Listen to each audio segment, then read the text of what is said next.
S Chaudhary, વિભાગીય નિયામક, ST Palanpur વિભાગ. તારીખ 12 થી 18 દરમિયાન આ યોજાનાર મેળામાં પાલનપુર વિભાગ, મહેસાણા વિભાગ, હિંમતનગર વિભાગ અને અમદાવાદ વિભાગ એમ 4 વિભાગો દ્વારા સંચાલન હાથ ધરવામાં આવી રહેલ છે. ટોટલ 1200 થી 1250 જેટલી બસો દ્વારા યાત્રાળુઓની સેવામાં 24/7 એસટી નિગમનો સ્ટાફ ફરજ બજાવી રહેલ છે. નિગમ દ્વારા અલગ અલગ 12 બૂથ બનાવી અને સંચાલન હાથ ધરવામાં આવી રહેલ છે.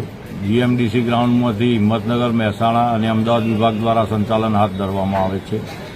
આરટીઓ સર્કલથી ગબ્બર વચ્ચે પાલનપુર વિભાગ દ્વારા 20 ગુર્જરનગરી બસો દ્વારા સંચાલન કરવામાં આવી રહેલ છે.